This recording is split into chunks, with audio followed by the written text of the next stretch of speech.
Hello everyone, welcome back to Kusum's kitchen.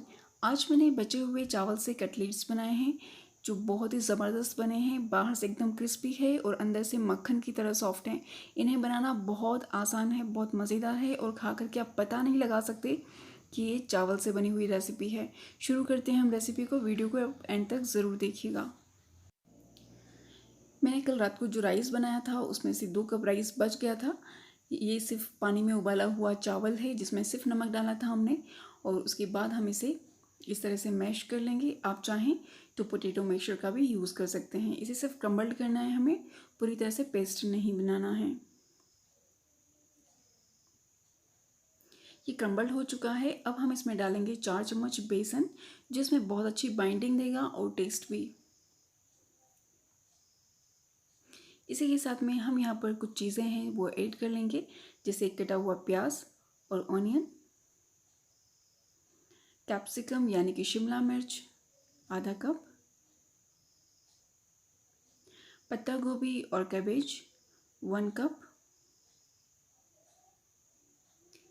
3-4 हरी मिर्ची और green chilli, आधा चम्मच जिंजर पेस्ट और अदरक का पेस्ट।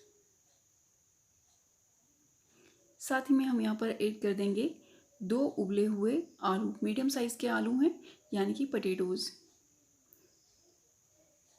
ड्राई स्पाइसेस भी हम यहाँ पर ऐड करेंगे, जैसे कि 1 स्पून क्यूमिन सीड्स और जीरा सीड्स, धनिया पाउडर 2 स्पून और कोरिएंडर पाउडर,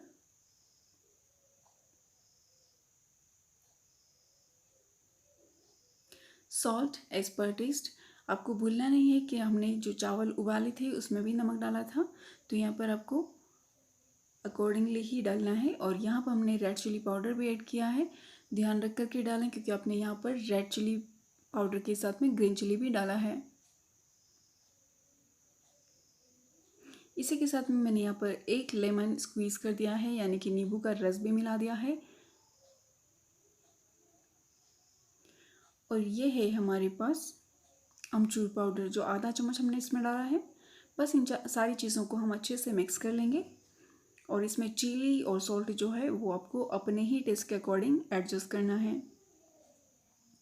सारी चीज़ों को हमने अच्छे से मिक्स कर लेने के बाद हम बनाएंगे इसके कटलेट्स।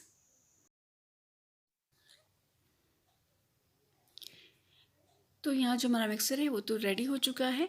हमने हाथों पर थोड़ा सा ऑयल लगा लिया है और उसके बाद हम कटलेट्स बनाएंगे। ऑयल लगाने से आपके हाथों पर ये राइस और जो हमारा जो मिक्सचर है वो चिपकेगा नहीं। और इस तरह से हमें फ्लेट बनाना है, बहुत ज़्यादा थिक नहीं होने चाहिए और इसके जो एजेस हैं वो अच्छे से स्मूथ होने चाहिए ताकि फ्राई करते हुए ओपन ना हो। तो यहाँ सारे के सारे कटलेट्स हमने बना करके रेडी कर लिए हैं। अब हम चलते हैं इन्हें फ्राई करने के लिए। तो हम इन्हें फ्राई करेंगे शैलो फ्राई। तो ऑयल को हमने हॉट होने के लिए रख दिया था और मीडियम फ्लेम पर हम फ्राई करेंगे। तो केयरफुली सारे जो कटलेट्स हैं वो इसके अंदर हम ड्रॉप कर देंगे और इन्हें हम दोनों तरफ से पलटते हुए फ्राई करेंगे। तो बीच बीच में आप चलाते रहें ताकि ये अच्छे से दोनों तरफ से गोल्डन होने तक फ्राई हो जाए। अगर फ्रेंड्स अभी तक आपने मेरा चैनल सब्सक्राइब नहीं किया है तो प्लीज़ सबसे पहले आप मेरा चैनल सब्सक्राइब कर लें। अगर आपको मेरी रेसिपी पसंद आई है तो लाइक और शेयर ज़रूर कर दें अपने फ्रेंड्स और फैमिली के साथ में। एक बैच को हमें फ्राई करने में यहाँ पर 2 से 3 मिनट लग सकते हैं। तो यहाँ पर हम इन्हें 2-3 मिनट तक पलट कर फ्राई कर लेंगे ताकि दोनों तरफ से अच्छे से क्रिस्पी और अच्छा सा कलर भी आ जाए इनमें, गोल्डन कलर का। जैसा आप देख सकते हैं यहाँ पर मैंने पलट दिया है इन्हें। और थोड़ी ही देर में जब ये क्रिस्पी हो जाएंगे, गोल्डन हो जाएंगे, तो हम इन्हें बाहर निकाल लेंगे। फ्रेंड्स, आप सभी से रिक्वेस्ट है, कई बार हम घर में खाना बनाते हैं और ज़्यादा बन जाता है और बच जाता है तो हम उसे डस्टबिन में फेंक देते हैं। प्लीज़ कभी भी ऐसा ना करें। अपने आसपास उन लोगों को देखें जिन्हें उस खाने की ज़रूरत है, ये उन तक ज़रूर पहुंचाएं। तो बनाएं, एंजॉय करें। Thanks for watching my video.